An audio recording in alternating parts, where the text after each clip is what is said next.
Sejam bem-vindos ao Toque de Bola, o programa que regressa ao passado e recupera as grandes figuras e histórias do desporto e que ajudam a entender a atualidade. Eu sou o Fernando Urbano e, como sempre, tenho a companhia dos meus camaradas Rogério Azevedo e Paulo Cunha. Meus amigos, este é um episódio que vamos dedicar ao mercado de inverno. É bom dizer já que, além do que vamos falar já de seguida, teremos também como convidado um dos maiores empresários do mundo. Portanto, vale a pena ficar connosco. Meus caros, o mercado de inverno de janeiro é daquelas realidades que fazem parte do futebol moderno, porque a verdade é que antigamente não havia esta regulamentação.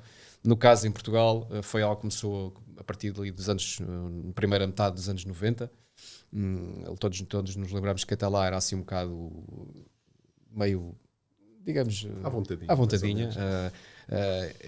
Em Espanha, por exemplo, começou em 94, 95, mas, por exemplo, em Inglaterra apenas começou em 2002, 2003, porque até lá os clubes podiam fazer contratações até 31 de março. Portanto, significava, vamos imaginar, o Manchester City contratava um jogador de uma equipa que já estava quase para descer, fazia ali um contratozinho curto para jogar os últimos 2 meses. Para jogar os últimos 2 meses e pronto, acabou por digamos,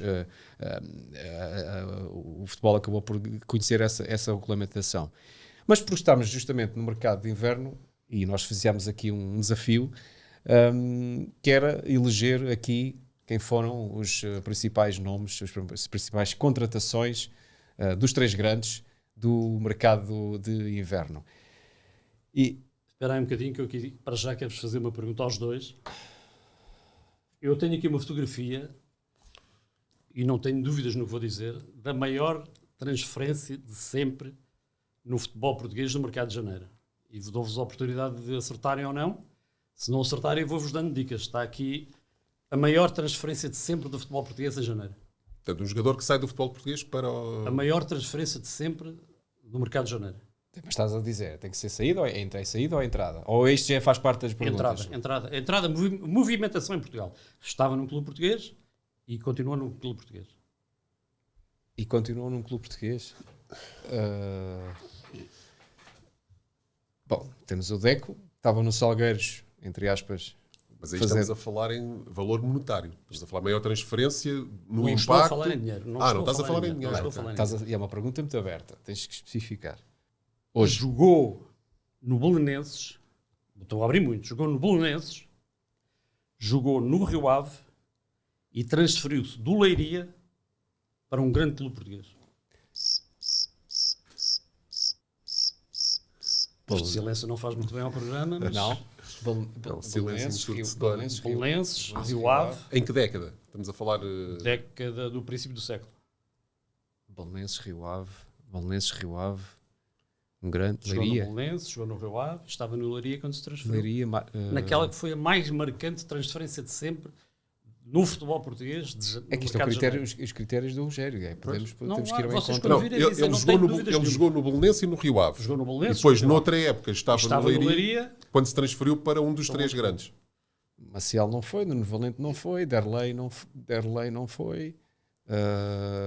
Detesta é quando o Rogério faz estas perguntas e a malta não acerta logo, vamos ter que levar com ele, vamos ter que levar durante 10 anos. Continua no futebol português. Espera aí. Qual é a Jorge posição? Jesus? Não. Jorge Jesus? Não. É jogador. Mas é jogador ou treinador? Eu vou mostrar que vocês... Pois. É ou não é a maior transferência do mercado de janeiro? Jogou no Belenenses, jogou no Rio Ave e estava no Leiria quando foi para o Porto. Eu não disse que era jogador. Sim, eu peço desculpa ao público, porque quando a gente fala em transferência, os treinadores não têm mercado de transferências, meu amigo.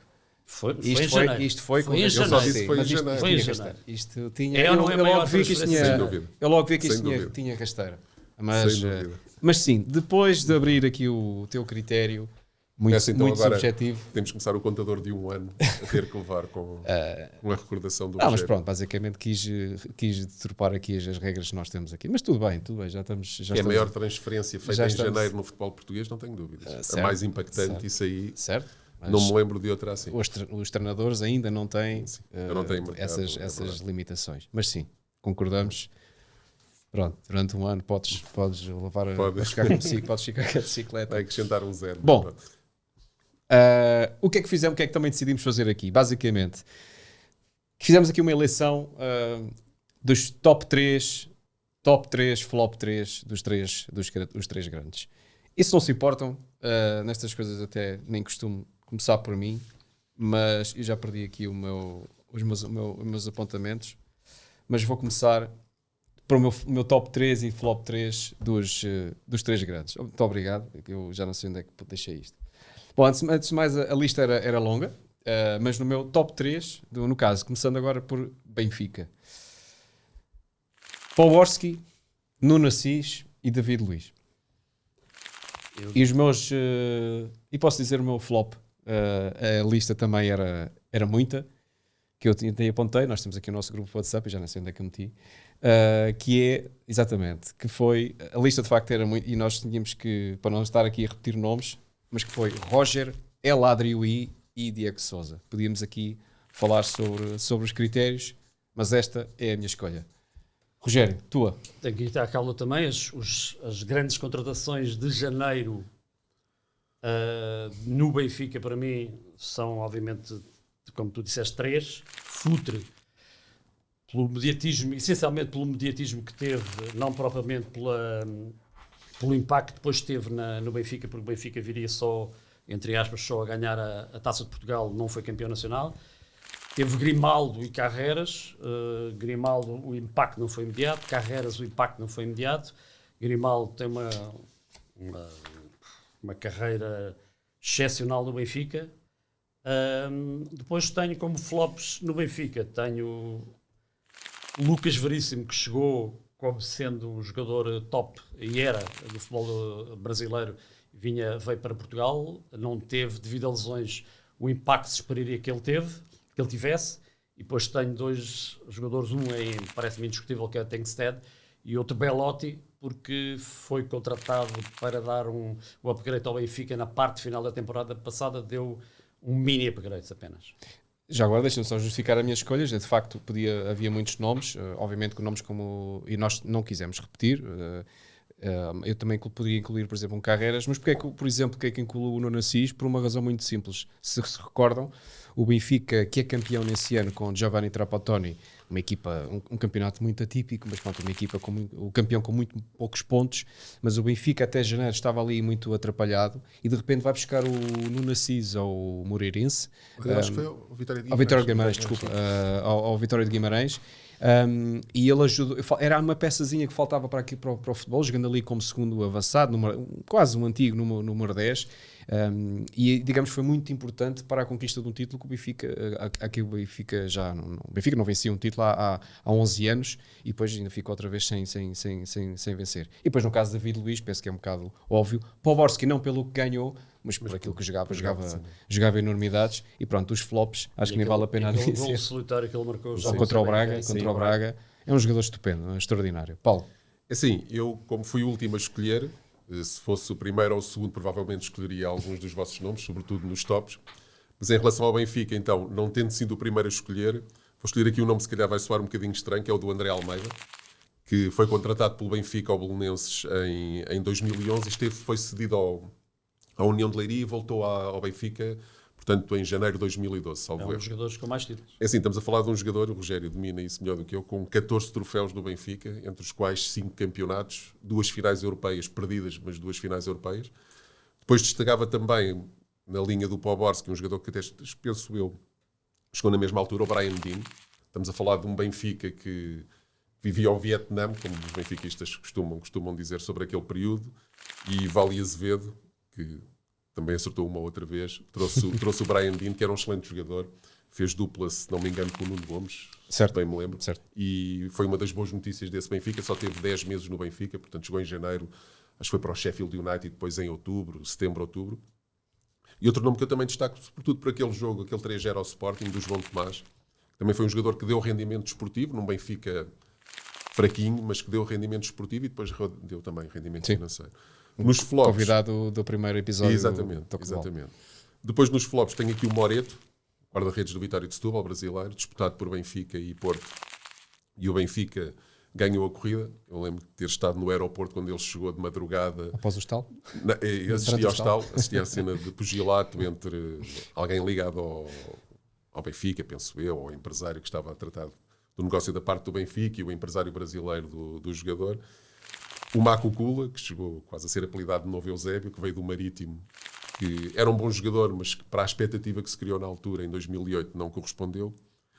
E depois aqui um flop mais recente, que também teve o azar de ter tido uma lesão muito grave este ano, que é o Bruma. Foi um jogador que também que se pensava que podia ter, sobretudo na época passada, que tivesse sido um bocadinho mais útil do que foi. Ok, vamos agora ao top e flop do Sporting. Já recuperei os meus apontamentos, entretanto. Ora bem, os meus 3 nomes do Sporting também era difícil, mas como fui o segundo a escolher, nós demos a primazia ao mais antigo. Ao mais experiente. É um eufemismo para outra coisa qualquer. César Prates, Beta Costa e Diomande. E os meus flop 3 do Sporting, a lista também era longa, mas fiquei por Nalitzis, Pongol e Hernan Barcos. Alguns nomes, confessamos, nós fizemos aqui a recolha, havia nomes e que eu até tenho boa memória, já não me recordava. Dava para fazer uma lista de já equipa candidata à terceira divisão. Já não me recordava. De facto, há muito erro que se comete, de facto, no futebol. E nos 3 grandes, a lista é grande. E estamos a falar apenas desde o início dos anos 90. Muito rapidamente, César Prates, dos melhores laterais direitos que terá passado pelo futebol português, foi fundamental na conquista do título do Sporting de 2000, com Augusto Inácio ao comando. Beta Costa, que tinha vindo antes, não tinha sido bem aproveitado e depois aproveitado pelo Augusto Inácio e acaba por ser um campeão. Diomante, porque é um jogador de facto da atualidade e é um central que vai ser muito importante para o Sporting, já foi e vai continuar a ser também do ponto de vista financeiro. E no caso dos flops, acho que não é preciso dizer mais nada, foram flops por isso simplesmente não fizeram qualquer história no Sporting. Rogério. Eu, tirando agora a brincadeira aqui com o Zé Mourinho, digo que para mim, de facto, a transferência mais marcante, a contratação mais marcante de um clube português no mercado de inverno foi a contratação de André Cruz para o Sporting, porque o Sporting de Inácio em 99-2000 era uma boa equipa, mas faltava-lhe ainda um upgradezinho. Teve o upgrade de Mepensa, André Cruz e, como disseste, César Pratos. Parece que dos 3, André Cruz foi mais marcante nessa época histórica do Sporting. E depois... Eu só não meti o André, pus aqui o Diamante porque já tinha escolhido o André Cruz. Exatamente. Depois, acho que Paulinho, em 2021, do Braga para o Sporting, deu também, trouxe um upgradezinho do Sporting, que lhe faltava um avançado mais marcante sem ser Tiago Tomás, e depois Sebastián Coates, que não teve o impacto da primeira época, que viria a ter mais tarde a jogar com 3 centrais, mas no Sporting de Jorge Jesus em 15-16 já foi muito forte a sua imposição na defesa do Sporting. Depois temos, como tu disseste, a lista era enormíssima. Eu aposto ou escolhi Sepuravi porque veio sem conseguir dobrar a perna toda. Acertou na chave, não conseguia dobrar a perna toda. Ivo Damas, que foi contratado depois de marcar 3 golos ao Futebol Clube do Porto, salvo erro. Quando jogava no Maia. Exatamente. Fantástico. E depois Chicabala, que sinceramente eu não tive tempo para ver se chegou ou não, se chegou a jogar, mas pronto, Chicabala é Chicabala. E tu, Paulo? É assim, eu estou como sendo o terceiro a escolher, destacaria no top do Sporting um jogador que teve um rendimento bastante aceitável, o Rodrigo Telho, o chileno, o extremo chileno. O Tinga, um médio também brasileiro, que depois até jogaria no Dortmund e fez uma carreira interessante. E a curiosidade aqui do Abel Ferreira, hoje treinador estrela do futebol português, no Palmeiras, que veio do Sporting de Braga para o Sporting em 2006 e que teve uma carreira muito digna como jogador, mas que de facto é muito melhor treinador. Os teus flops? Os meus flops, tenho aqui o Marvin Ziegelaar, que veio do Rio Ave, um lateral central neerlandês. O Biel, que veio a época passada e que de facto fez 7 jogos e voltou ao Brasil, ao Atlético Mineiro, também não rendeu. E depois aqui um nome que também se calhar vocês não se lembrarão, e pouca gente se lembrará, um médio croata chamado Mizic, que passou pelo Sporting em 2018. Passou, exatamente. A mostrar que o mercado de inverno também é muito propenso a precipitações. Certo. Às vezes há muito desespero nesta fase e nem sempre se acerta. Passamos para o Porto e confesso que foi o mais difícil a escolha, principalmente nos melhores, porque e eu acho que no ponto de vista histórico o Porto foi aquele que fez melhores contratações de inverno relativamente aos três grandes, portanto a escolha foi muito difícil. E curiosamente, eu ia ver nos últimos 3, 4, 5 anos, foi o clube que menos contratou no mercado de janeiro, ou seja, enquanto o Sporting, imaginemos, fez 10, o Benfica fez 10, o Benfica fazia sempre 3, 4, 5, fez menos. Nos quer últimos anos, dizer alguma coisa, não é? Também, do ponto de vista da estratégia e planeamento, na minha opinião. Portanto, então os meus três craques, Drulovic, Deco e Vítor Bahia, vindo do Barcelona, portanto no regresso. Drulovic foi ali das primeiras contratações de inverno no futebol português, era avançado no Gil Vicente, transformou-se como extremo e foi aquele jogador que metia a bola na cabeça do Jardel com o pé esquerdo, como se fosse com a mão, não é? Claro. Como se fosse com a mão. Deco. Porque é Deco e Vítor Bahia. Porque é Vítor Bahia, portanto, e a lista de facto era muito, podia falar de outros, se calhar provavelmente vocês vão falar. No caso dos flops, aí também temos uma lista muitíssimo interessante, mas eu escolhi Buturovic, Caviedes e Léo Lima. Embrulhem e continuem agora. Eu escolho para top transferências no Porto um jogador que jogou muitíssimo pouco no Futebol Clube do Porto, foi estrela galáctica enormíssima no Sporting, transferiu-se para o Porto e é recordado até hoje por ter feito o passe para o gol de Kelvin, que deu um título ao Futebol Clube do Porto. Já não foi pouco. Não pelo aquilo que fez no Porto, enquanto extensão de grandes jogos, mas pela influência que teve nesse campeonato. Liedson, esqueceste de dizer. Acho que não disse Liedson, exatamente.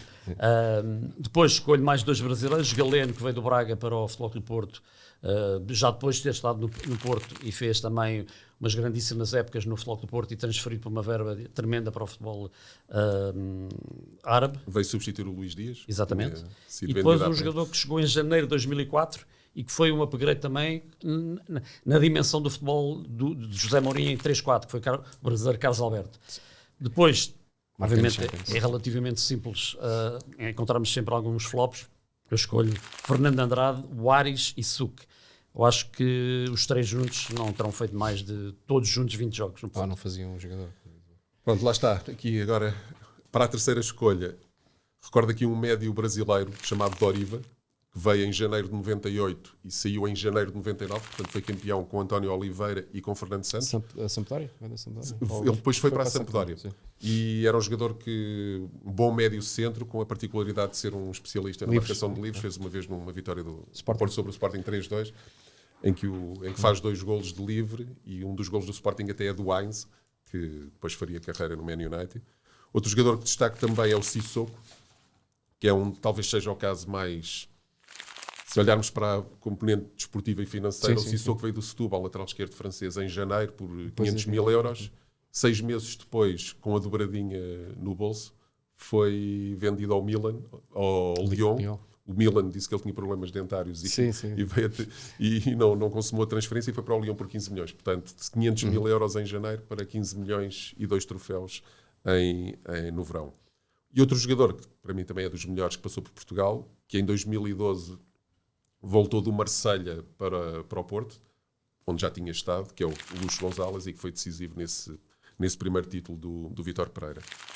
Depois nos flops, e aqui flop, falo no Sérgio Conceição em 2004, não pelo valor do jogador na altura, que era um craque, mas porque o Sérgio Conceição vem da Lazio, já não podia jogar nas provas europeias e por isso não é campeão da Europa com Mourinho, e acaba, em termos de futebol nacional, de ter um contributo normal, portanto...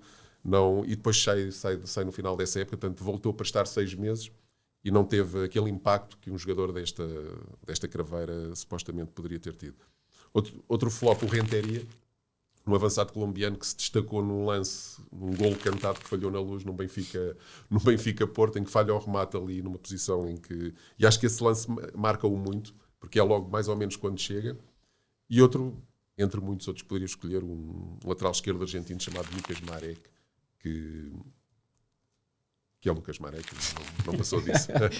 Não passou disso. Bom, eu diria só, até porque isto nem está fora do alinhamento, mas se calhar o momento mais impactante do que foi mercado de evento terá sido mesmo aquela transferência do Paulo Futre para o Benfica. Com o alto patrocínio da o alto RTP na altura. Até pela forma como aconteceu no Estado da Luz, repleto de gente e de futre a gritar. Eu por acaso fui ver esse jogo. A gritar como se fosse antes do jogo começar, jogador do Benfica ou adepto do Benfica desde pequenino.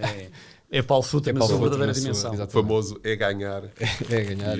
E o Jorge Brito a tentar ao cuidado e tal. E o Benfica depois, curiosamente, é antes de um Benfica para a Taça de Portugal, em que o Benfica tinha empatado nas Antas, o jogo de desempate, e o Benfica ganha, vence esse jogo 2-0. Com o Benfica a lutarem por ele. Exatamente. E o Benfica vence esse jogo por 2-0 e termina a época a ganhar a Taça de Portugal, salvo erro ao Boa Vista.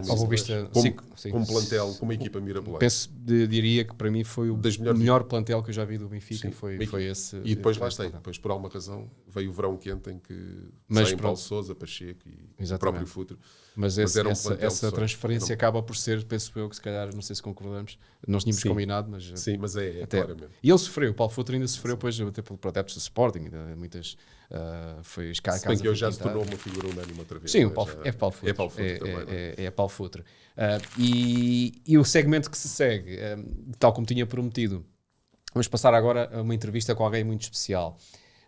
Giovanni Branchini é um dos maiores empresários do mundo e esteve envolvido nas principais transferências, pelo menos no início deste século, ainda nos anos 90, e foi apenas e só para citar alguns casos, empresário de Ronaldo Fenómeno, Romário, ou, por exemplo, dos nossos Rui Costa e Paulo Sousa.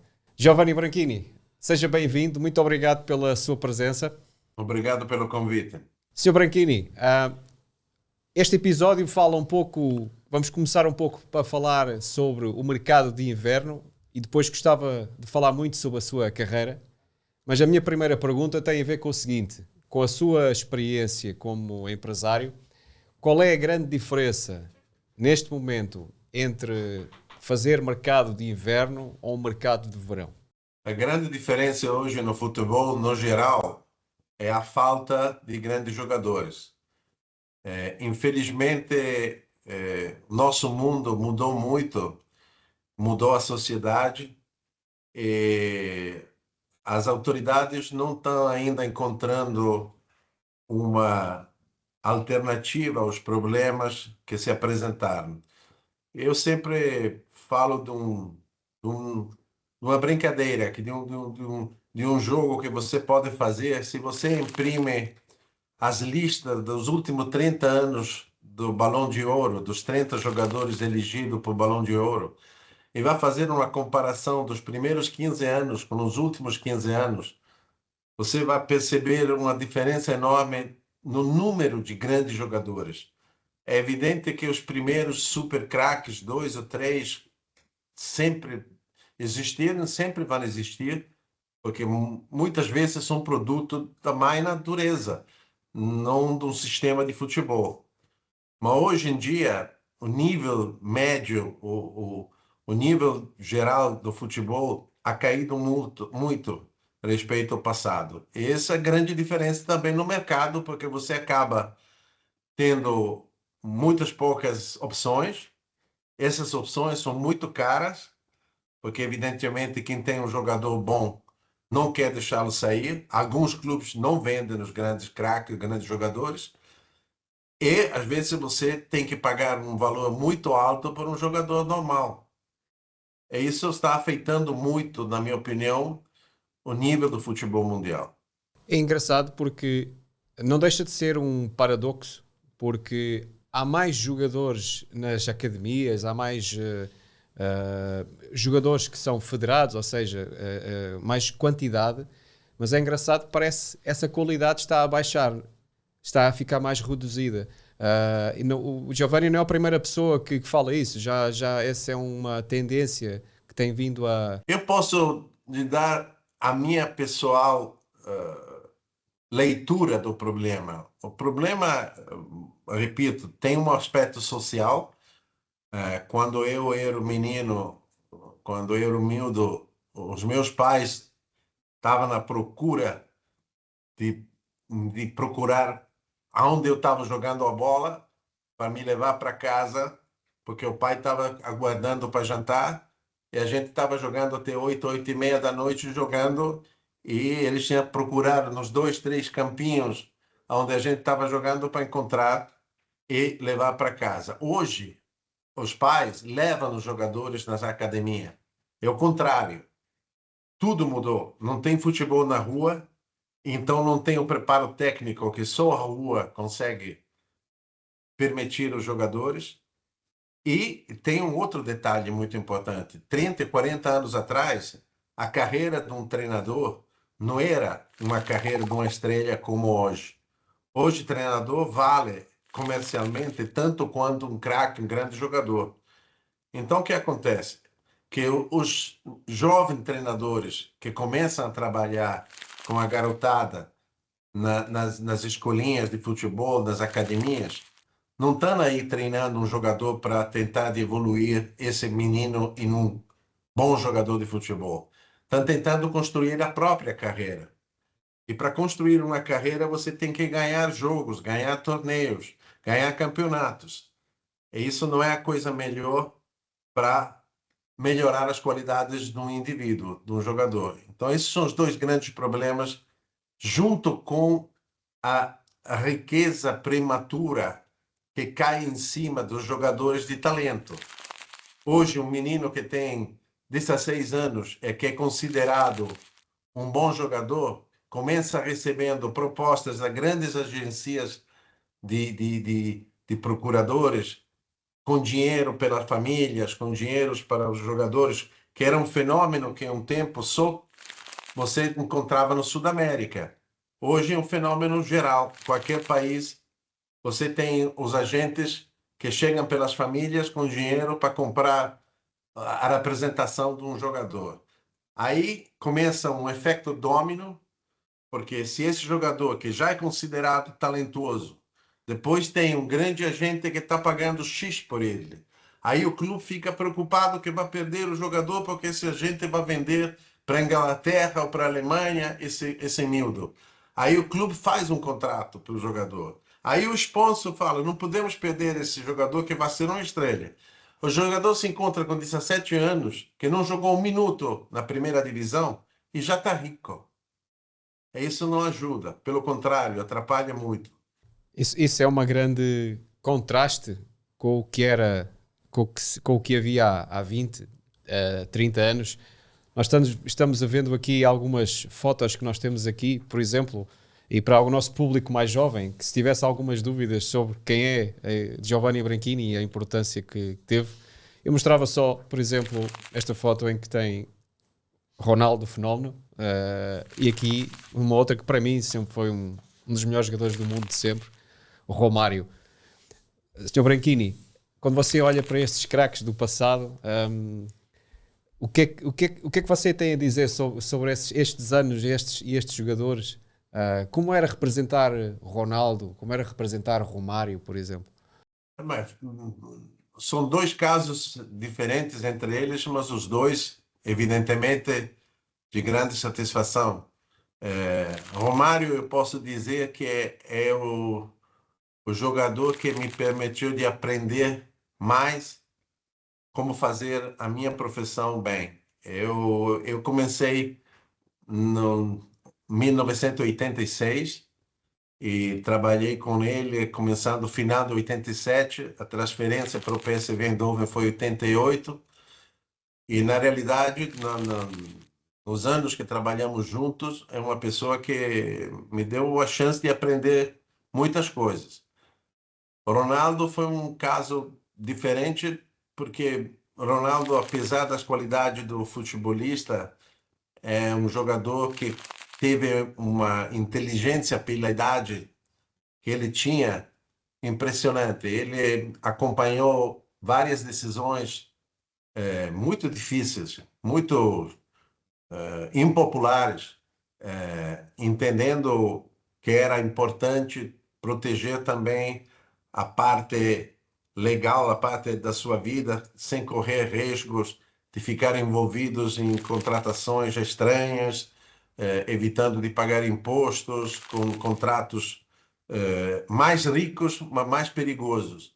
E ter um garoto de 18, 19, 20 anos, que vem do Brasil, entender isso com a facilidade que ele entendeu, na realidade foi uma grande satisfação. Bom, os jogadores, eu acredito que todo mundo conhece. De repente, os jovens não conhecem Romário, mas, na minha opinião, Romário é um dos maiores craques do futebol. Naquela época era a época de Maradona, era a época de Van Basten, era a época do Careca, de muitos grandes jogadores. E Romário realmente foi um grandíssimo craque.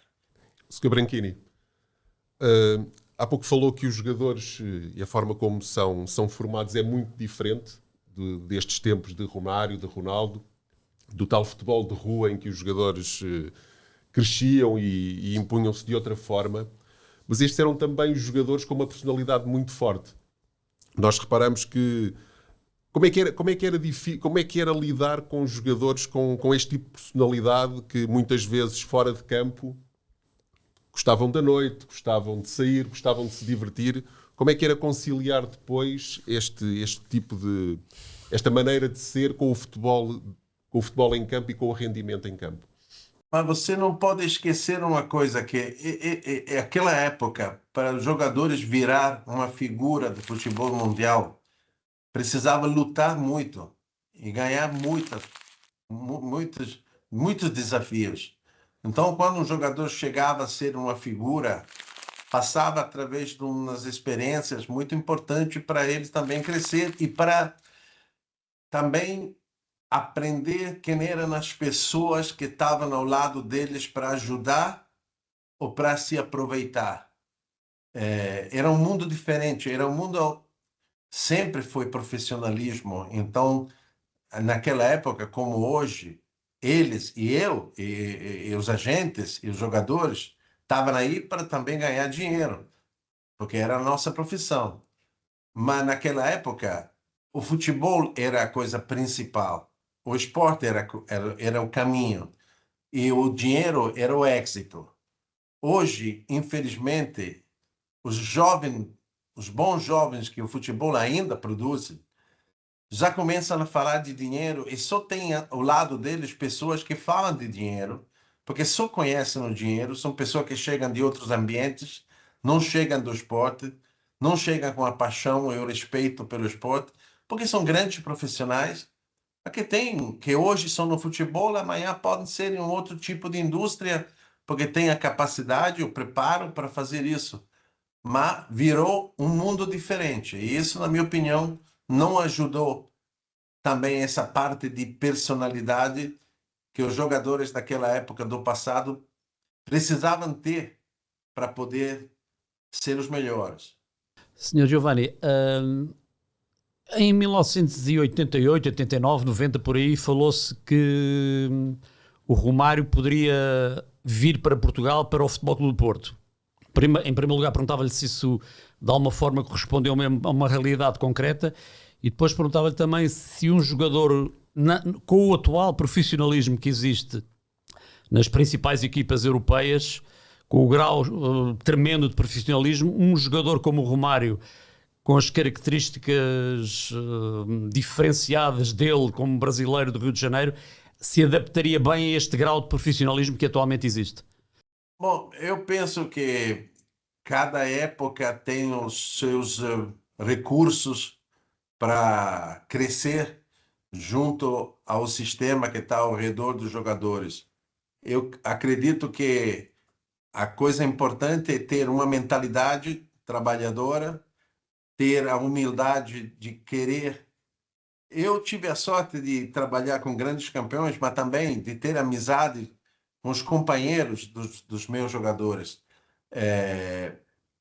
Eu percebi sempre nos grandes jogadores uma vontade de aprender, até quando eram jogadores com 31, 32 anos no final da carreira, mas aquele gosto de melhorar, aquele gosto de aprender um lance, um detalhe de jogo que viram em outro jogador, era a base de tudo. Eu penso que a grande dificuldade é que a atenção naquela época era no treino, jogar futebol, aprender, crescer e tentar ganhar dinheiro.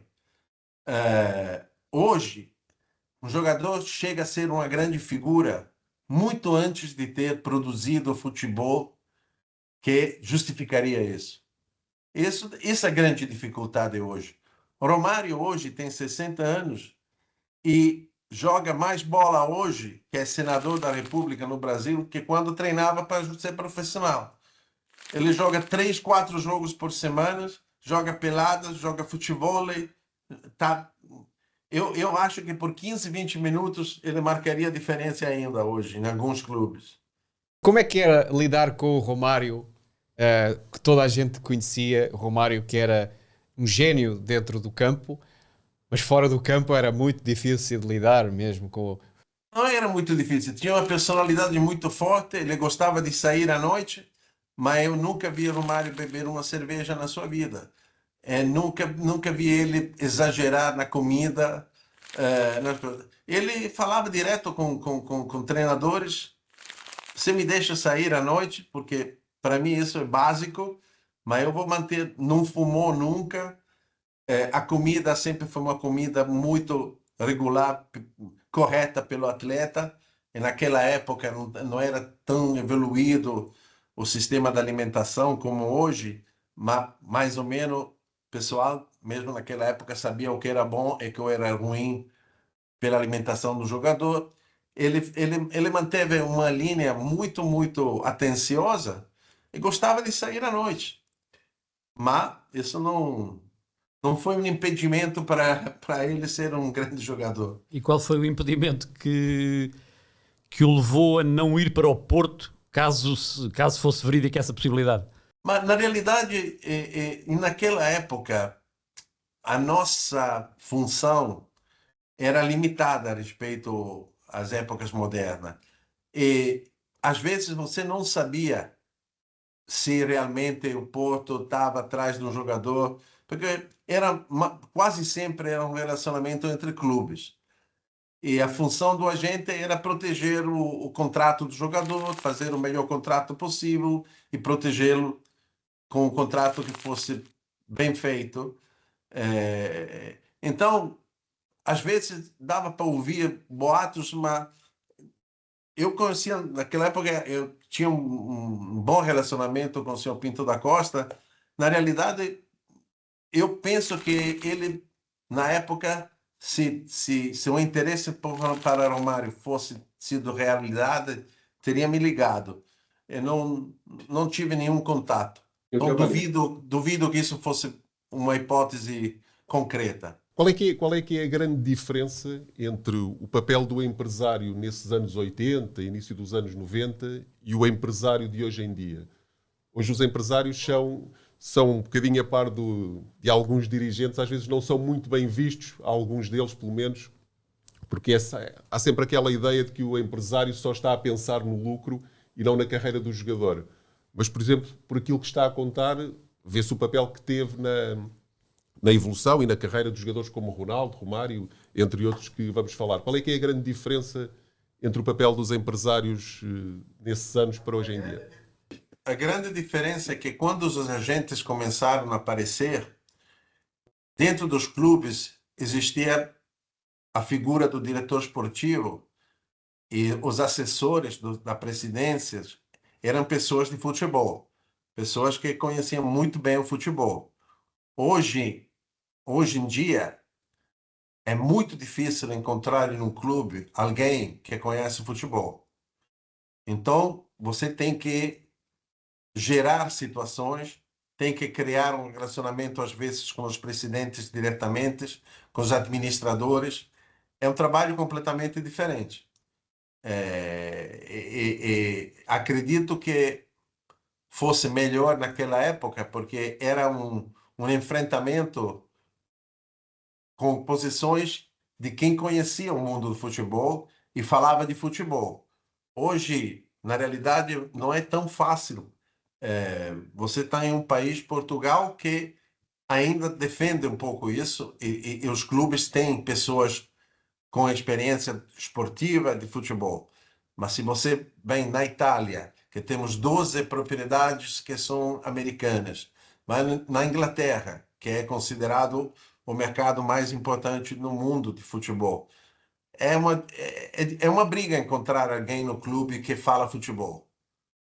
Hoje tem algoritmos, tem números, tem um monte de coisas que eu acredito são importantes, funcionam, mas não são a base do futebol. Essa é uma reflexão que talvez vale a pena de facto pensar, porque há cada vez mais o data é que manda no futebol, não é só no futebol, no desporto no geral. Mas tem esporte onde data tem sentido, porque se você fala de beisebol, data tem um grande sentido. Se você fala até de basquetebol, tem um grande sentido.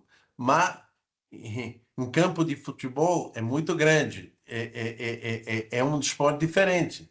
Então, são 100 minutos, é uma coisa bem diferente, é um esporte diferente. Não estou dizendo que não possa ajudar a análise dos dados, mas não penso que isso seja a coisa principal. Eu penso que o sistema de conhecer os jogadores e, sobretudo, tentar de mexer com os jogadores para criar um conjunto que tenha equilíbrio, porque às vezes você precisa de um jogador que tem algumas características e de repente é melhor um jogador que tem um valor absoluto menor, mais adapto e resolve os teus problemas, que é um jogador fantástico que você não está precisando.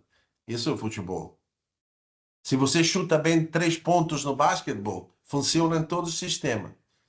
Porque hoje o basquetebol também está tendo no NBA esse problema, que a solução dos 3 pontos está matando o jogo. Não tem mais pick and roll, não tem mais um jogo espetacular como tinha antes. E eles são muito preocupados, porque tem que decidir se deixar a linha dos 3 pontos mais longe ou reduzir o tamanho do basquete. Tem problemas, porque não todos os esportes são iguais. Você viveu numa era, podemos chamar uma era dourada. Eu acho que podemos falar nisso, porque viveu ali o final dos anos 80, a década de 90 traz talentos enormes, e eram talentos, como você diz, ainda vinham da rua. Eu gostava de lhe perguntar, foi difícil, por exemplo, gerir a carreira do Ronaldo, o fenómeno, principalmente, vou dar um exemplo, estava no Barcelona, o melhor jogador do mundo, e de repente sai para o Inter sem uma explicação. Quer dizer, tem explicação, claro, mas hoje em dia parece que seria mais difícil isso acontecer.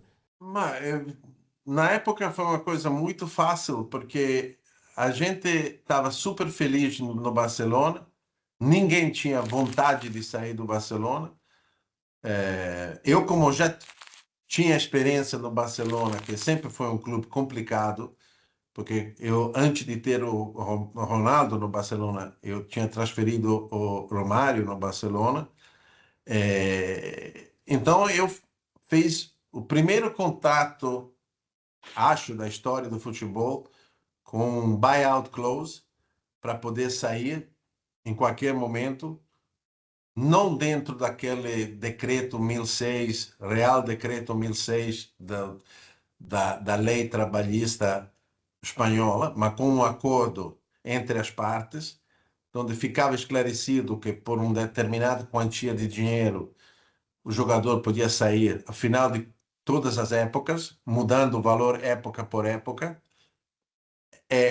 Por que eu fiz isso? Porque eu não fiquei contente de algumas coisas que aconteceram na época do Romário e utilizei a minha experiência para proteger o Ronaldo.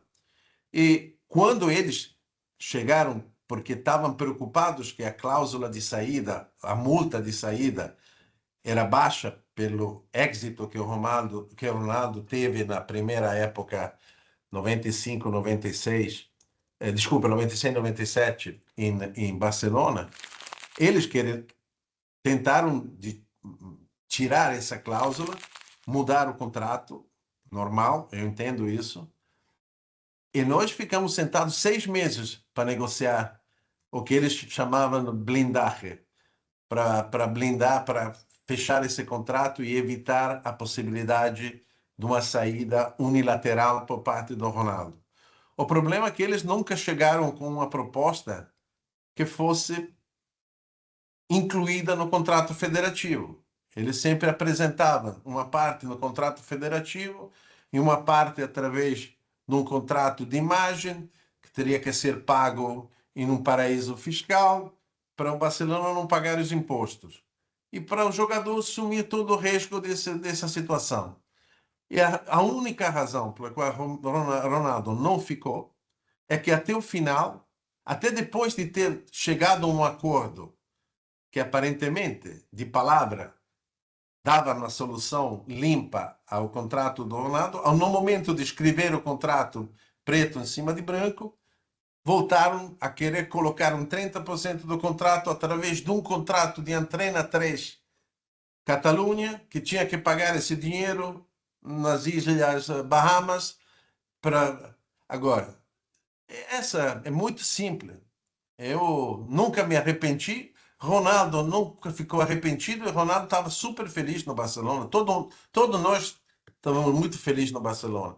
Mas não vejo por que eu tenho que colocar o melhor jogador do mundo com 22 anos, naquele momento, com todo mundo ao pé dele, aceitar uma posição de risco, que é aquilo que aconteceu com Messi, com Neymar, com todos. Com Cristiano Ronaldo no Real Madrid, com Mourinho no Real Madrid, porque a Espanha tinha esse hábito de fazer os contratos com uma parte de imagem que não era permitida pela lei.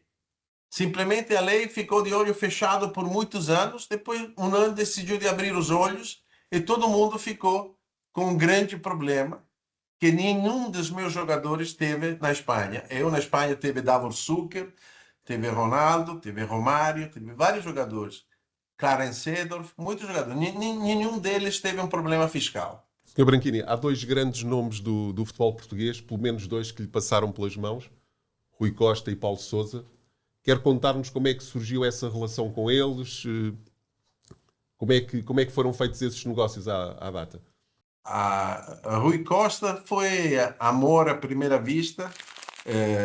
Eu acompanhei o jogo da seleção de sub-21 da Itália, que jogava contra o Portugal naquela época, e simplesmente fiquei atrás e deu certo tudo. Eu lembro que em Braga aguardei fora do estádio a saída deles depois do jogo e falamos aí.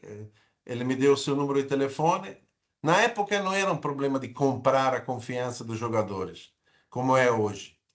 Hoje outra coisa péssima, porque inclusive não é permitido pela lei de nenhum país.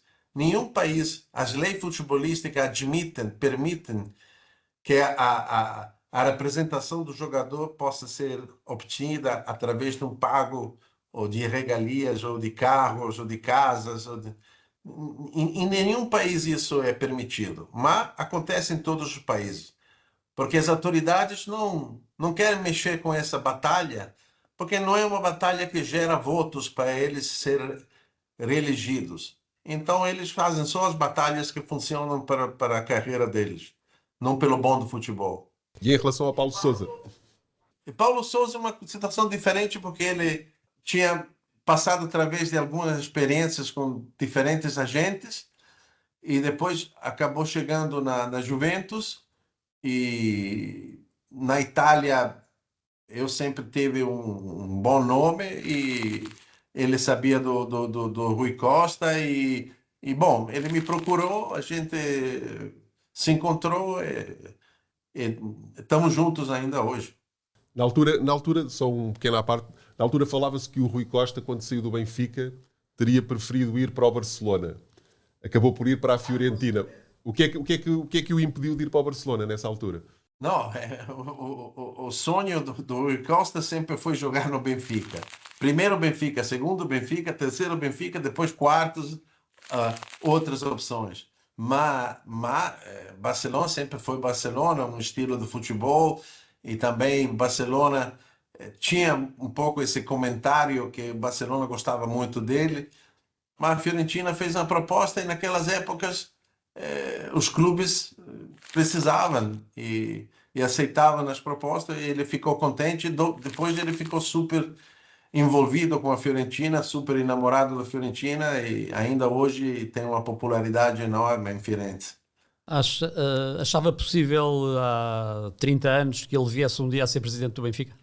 Olha, na realidade, que ele pudesse depois ficar envolvido com o Benfica, sim. Agora, até ser presidente, nunca pensei nisso, na realidade. Mas que ele pudesse ficar sempre dentro da família dos encarnados, sim. Não é uma coisa que era difícil de imaginar. O Rui Costa fazia parte daquela geração do futebolista romântico, ou seja, há pouco quando dizia, ele só pensava era jogar no Benfica, em segundo lugar no Benfica, em terceiro lugar no Benfica. Nós há uns tempos fizemos um episódio sobre o Luís Figo e sobre a Bola de Ouro que ele ganhou, etc. E dávamos um exemplo curioso, que o Figo era aquele jogador com aquele perfil. Eles são os dois da mesma idade, eles são como irmãos, mas são aqueles dois perfis completamente diferentes. O Rui Costa, por exemplo, era aquele jogador chamado romântico, porque por ele ficava no Benfica, mas não estando no Benfica, acabou por ficar muito tempo na Fiorentina, um clube onde não podia ganhar tanto como, por exemplo, no Milan, para onde veio jogar depois. Já não se fazem jogadores assim, ou acha que isso também tem muito a ver com a pessoa e não tanto com a geração? Eu sou sincero, eu acredito que tem muito a ver com, naquela época, a diferença entre ir por um clube ou outro era 500 mil euros. Hoje, a diferença entre ir por um clube ou outro pode ser 10 milhões. Então, isso muda o impacto que a parte econômica pode ter no romanticismo de uma pessoa. Sr. Branchini, hoje em dia nós assistimos muitas vezes a jogadores que... Tivemos um caso agora recente no futebol português, Gyökeres, que não apareceu aos treinos, uma forma de pressionar, neste caso o Sporting, a aceitar o convite que tinha do Arsenal. Como é que era naquela altura quando um jogador queria sair e tinha contrato? Como é que era essa relação? O que é que ele pedia ao empresário? Como é que era o jogo depois para tentar convencer o clube a deixá-lo sair, mesmo tendo ele contrato? Mas o aspecto principal sempre era futebolístico e depois você tinha que manter boas relações com todos os clubes e se você tenta ser correto com os clubes, naquela época valia muito a pena ser corretos e respeitosos porque os clubes reconheciam isso. Porque ainda era uma mentalidade mais de apertar a mão, de acreditar nas pessoas, de trocar conselhos, ajuda, suporte. Hoje virou um relacionamento só de força. Tem clubes que construíram a força deles só com dinheiro, com a força do dinheiro, com o impacto econômico e não estou criticando isso, simplesmente estou dizendo que isso muda muito o relacionamento entre as pessoas. Porque, volto a repetir, se você tem que fazer um favor a uma pessoa em uma desconta de 100 mil, é um esforço. Fazer uma desconta de 5 milhões é outro esforço. Ao final do ano, todo mundo tem que cumprir com suas obrigações e os clubes têm os seus problemas. E o problema é que saiu tudo, muita gente de futebol saiu dos clubes. E hoje os clubes gastam muito mal o seu dinheiro, porque não tem a competência dentro dos clubes de tomar decisões. Todo mundo vai com a decisão que é mais popular para se proteger. Ninguém tem coragem de tomar uma decisão impopular achando que é a melhor pelo clube. Quase ninguém faz isso. Isso devido muito aos diferentes presidentes que temos hoje respeito aos presidentes de 30 anos atrás, 20 anos atrás. Sr. Branchini, atualmente, e já há bastantes anos, temos a Bola de Ouro para o melhor jogador masculino, feminino, para o melhor treinador masculino, feminino, uma espécie de Bola de Ouro, o troféu Puskás para o melhor golo. Eu perguntava-lhe se houvesse a Bola de Ouro para o melhor empresário, quem é que seria? Eu, na realidade, penso que um empresário que conseguiu conjugar, não sei se em português dá para falar conjugar, o aspecto antigo do futebol com a modernidade os bilhões de hoje no futebol, tem sido Jorge Mendes. Eu pessoalmente acredito que Jorge Mendes, que agora está um pouco obsessionado dos recordes, sempre quer vender o jogador mais caro do mundo inteiro, e acho que isso não é o ideal, mas ele foi um grande agente, é um grande agente, e conseguiu ser no momento que o futebol estava mudando. E acho que naquela fase ele foi muito bom de interpretar os câmbios, a evolução do futebol e manter o relacionamento muito forte com seus clientes. E em que lugar é que colocaria este senhor que está aqui ao lado de Jorge Mendes? Sim, nós trabalhamos juntos, fizemos várias operações. O Cristiano Ronaldo para o Manchester United, fizemos juntos. Cristiano para a Juventus. Tivemos até jogadores menores. Quando ele começou com um jogador meu da Inglaterra para a Espanha, um jovem português. O Nuno Espírito Santo? Sempre Não. Era um atacante. Agora estou fazendo confusão com outro jogador jovem meu, que era Coelho, que estava na Inter de Milão, estava no Porto, foi para a Inter de Milão. Esse jogador agora não estou lembrando o nome. Mas era uma das primeiras operações que o Jorge estava fazendo no futebol, e realmente eu sempre mantive um bom relacionamento, e acho que ele posso considerar entre vários um ótimo agente. Como é que foi essa transferência do Cristiano para o United? Ainda se recorda bem, porque estamos a falar do Cristiano, estamos a falar de um dos melhores jogadores da história do futebol, o melhor jogador português de sempre, e às vezes nem sempre toda a gente se recorda do seu papel também nessa situação. Eu nunca procurei publicidade inútil. Ninguém publicou na imprensa que na final do 94 entre Brasil e Itália, dos 22 jogadores que começaram no jogo, 11 jogadores eram comigo. Eu nunca fiz questão de fazer isso público. Eu penso que o protagonista é o jogador de futebol, é o futebolista, e nossa posição tem que ser muito respeituosa disso. Mas voltando àquela operação, a chave daquela operação foi que eu sabia a notícia que o Beckham estava saindo do Manchester United. E falando com o pessoal do Manchester United, falei que só tinha um jogador no mundo, na minha opinião, naquele momento, com a personalidade, com a qualidade, com o impacto de poder substituir o Beckham, era o jovem Cristiano Ronaldo, que de repente virou até um jogador melhor que o Beckham. Mas naquele momento era o único jogador, na minha opinião, no panorama. E aí começamos conversando, tinha outros clubes interessados, o Arsenal estava interessado, mas eu acho que foi uma decisão muito boa. Foi uma das chaves, a parte da ambição e da dedicação do Cristiano. Uma das chaves do grande sucesso do Cristiano foi começar no Manchester United de Alex Ferguson, porque Ferguson trabalhou muito bem naquela época, ele trabalhava muito bem com jovem, deu aquela atenção para permitir ao Cristiano de evoluir no grande craque que ele foi, ainda. Mas é engraçado, você quando dizia que o único jogador que eu via podia substituir o Beckham era o Ronaldo. Há pouco também dizia, a propósito do Rui Costa, que foi amor à primeira vista.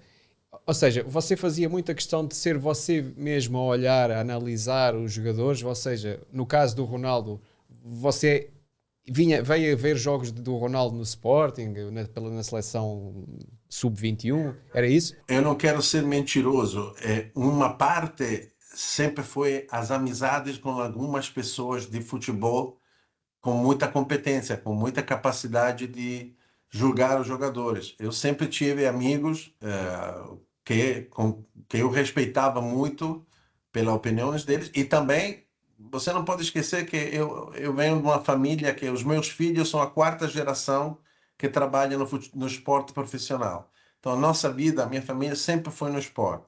Então para mim assistir um jogo assistir um atleta é uma coisa natural, é a nossa vida. Então, é um pouco a combinação das duas coisas. Acreditar em pessoas técnicas que te passam a opinião técnica deles e a tua sensação pessoal. Perguntava-lhe também, há pouco falou que contribuiu também para a ida de Ronaldo do Real depois para a Juventus. Como é que se processou esse negócio?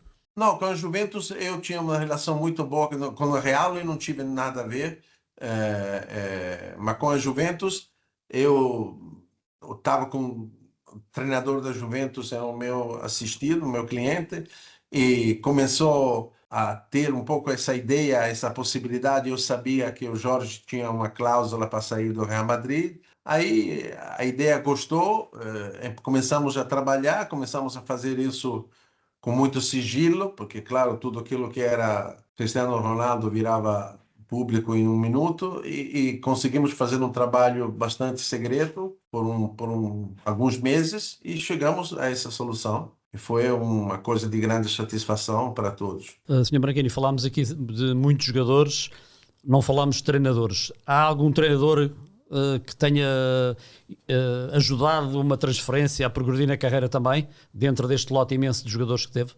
Sim, sim, sim. Eu coloquei o Pep Guardiola no Bayern de Munique, coloquei o Carlo Ancelotti no Bayern de Munique,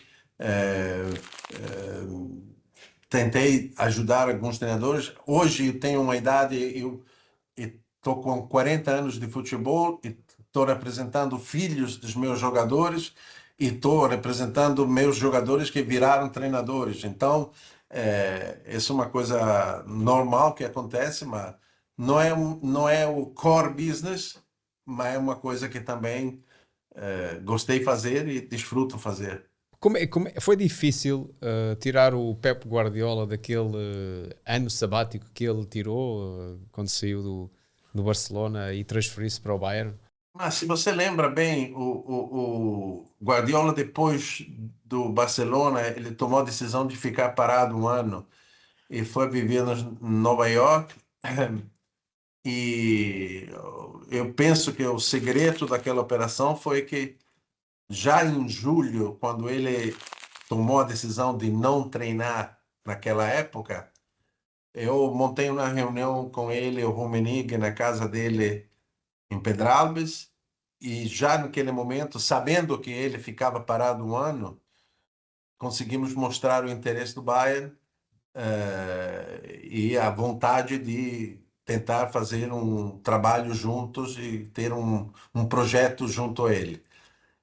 Deixando todo o tempo para ele evoluir a sua decisão, e acho que aquele impacto foi bom, e depois de 6 meses ele aceitou, começou a estudar alemão. É verdade que ele aprendeu alemão em 3 meses, não? Eu acho um pouco mais que 3 meses. Mas a primeira conferência de imprensa que ele deu em Munique foi em alemão. Não perfeito, mas foi em alemão. Sr. Branquini, a propósito do Bayern, que já percebemos que tem boas relações com o Bayern, há uma história há uns anos de um negócio que intermediou do Roy Mackay para o Bayern, e pelos vistos o negócio inicialmente não foi fácil de fazer. Quer recordar-nos essa história? É a última vez que eu lembro de ter chorado, porque o meu amigo Augusto Nendoiro, naquela época, virou muito difícil. Eu tinha um relacionamento muito bom com o Deportivo La Coruña, mas naquela época, não sei, ele, de repente, ele tinha alguns problemas, não sei, mas criou vários problemas, muitos problemas, e até o final, eu lembro perfeitamente, era 2003, e era um ano super quente. Aqui na Itália estava o recorde de calor. Eu estava sozinho no escritório, e cada vez que a gente achava que tinha fechado o acordo, ele apresentava um problema a mais. E, bom, no final, teve uma última diferença relacionada à IVA sobre a operação. Então, decidimos, naquela circunstância, que pagamos essa diferença econômica para matar o assunto. Um terceiro pagou o Bayern, um terceiro pagou o jogador, e um terceiro paguei eu com o agente do jogador, Rob Hansen, pagamos essa diferença para poder fechar a operação. Mas foi uma operação muito, muito difícil. Tivemos um jantar em Madrid, onde ele se apresentou à meia-noite, quando os alemães à meia-noite já estão dormindo 3 horas. E estavam sentados na mesa aguardando a chegada do Dom Augusto. Bom, vários gossips no nosso mundo, mas a coisa importante é que deu certo. No final deu certo, o Maccabi teve épocas muito boas e foi uma operação muito boa, e o Bayern começou a crescer e virou o único clube hoje no mundo inteiro que fatura mais de 1 bilhão. São eles e o Real Madrid. É uma realidade impressionante no mundo do futebol. Sr. Branquinho, sensivelmente há um ano, Ruben Amorim saiu do Sporting para o Manchester United, e o Manchester United continua sem encarrilar muito bem na Premier League. Já lá esteve Mourinho, a seguir a Ferguson, as coisas não têm corrido bem. A culpa, entre aspas, é do clube, é dos jogadores, é do treinador. Como é que vê Ruben Amorim nisto tudo? Eu penso que o Ruben Amorim é um grande treinador. Eu penso que naquela situação ele não foi assessorado bem, porque, na minha opinião, foi um grande erro aceitar o clube no meio da temporada. Eu penso que o Manchester United está cometendo um grande erro, tentando construir um clube com algumas similitudes ao Manchester City. Manchester United tem um DNA totalmente diferente do Manchester City e precisa de jogadores diferentes, com uma atitude diferente. E o estilo do jogo do Ruben Amorim é um estilo de jogo mais pelo City que pelo United, e não teve tempo nem os jogadores para fazer isso. Eu acho que eles queimaram um pouco o Ruben Amorim. Agora estão defendendo o Ruben Amorim. Eu espero que no final ele possa mostrar toda a sua qualidade, mas ficou muito mais difícil para ele. Aí era mais aguardar o final da temporada, elegir jogadores, escolher jogadores mais adaptos à forma de jogar do Ruben Amorim e tentar criar um time com mais equilíbrio. Eles não fizeram isso, erraram várias contratações e virou muito mais complicado do que deveria ser. Sr. Branquini, neste momento José Mourinho treina o Benfica, um grande clube do futebol europeu. Acredita que Mourinho, depois do Benfica, ainda terá mercado num grande clube dos Big Five, dos grandes campeonatos europeus? Espero que comece a jogar futebol sobre Marte ou Saturno ou um outro planeta, porque ele já foi... Eu sou muito amigo dele e tenho muito respeito para ele. Acho que é difícil quando um treinador já foi em todos os países, ganhando, perdendo, ídolo, criticado, tudo. É difícil, porque é uma imagem já, como posso dizer, um pouco velha, não tem novidade. O nosso mundo sempre procura novidade e alguma coisa de impacto. Com certeza ele tem qualidade para fazer isso, mas não sei se... Eu penso que o grande desafio que ele pode ter é treinar uma seleção. Eu penso que se ele acabar com o Benfica um dia, penso que o grande desafio para ele seria treinar uma seleção. Eu acho que já no passado ele ficou perto do Portugal. Sr. Branquini, para terminar a nossa conversa, e nós podíamos ficar aqui mais um dia inteiro, eu gostava de fazer uma última pergunta, que é: se você tivesse que recordar a melhor história relacionada na sua carreira com o futebol português, qual seria? É difícil. É difícil, mas posso dizer que foi bom também ajudar o Abel Xavier. Abel Xavier é um personagem único no mundo do futebol, uma pessoa inteligente, bom jogador. Você tem que entender que, no fundo, a satisfação por um agente não é só quando você tem a sorte de representar um jogador que pode ganhar a bola de ouro ou ser um craque mundial. Isso dá satisfação econômica, dá popularidade. Mas se você não tem um relacionamento humano com os teus clientes, é muito difícil ser um bom agente. E se você consegue ter esse relacionamento, um jogador de segunda divisão que você consegue levar e manter na primeira divisão por 10 anos, é a mesma satisfação que ganhar uma bola de ouro. Sem dúvida. Excelente reflexão. Sr. Branchini, muito obrigado pela sua presença aqui no Toque de Bola. Obrigado a vocês. Foi um grande prazer tê-lo connosco e espero que continue, se for preciso, uma quinta geração da sua família que continue a contribuir para o bem-estar do futebol. Muito obrigado. Bom, o que é que acharam? De facto, é uma personalidade, diria, ímpar no futebol. É alguém que teve o privilégio, porque realmente é um privilégio ter lidado com ídolos nossos de infância, de quem acompanha o futebol desde que é gente, como Ronaldo Fenómeno. Para mim, um dos melhores, não fossem as lesões, e se calhar passaria a história como o melhor jogador de todos os tempos. Talvez, sim, sem dúvida. Sem as lesões, pelo menos estaria... Ele já está nesse lote de melhores jogadores de sempre, sem lesões, e com aquele espírito profissional, por exemplo, de Ronaldo e Messi, então nem o céu era o limite mesmo. É delicioso ouvir as histórias que Giovanni Branchini contou acerca de meia dúzia, se calhar mais de meia dúzia de grandíssimos jogadores do futebol mundial e, sobretudo, podemos conversar com ele num português do Brasil, mas um português perfeitamente perceptível. Sim, a quem mais uma vez agradecemos a presença e, como sempre, temos sempre a pergunta final que podem responder para o nosso e-mail toquedebola@bola.pt, onde pode também enviar sugestões se quiser, ou também nas nossas redes sociais.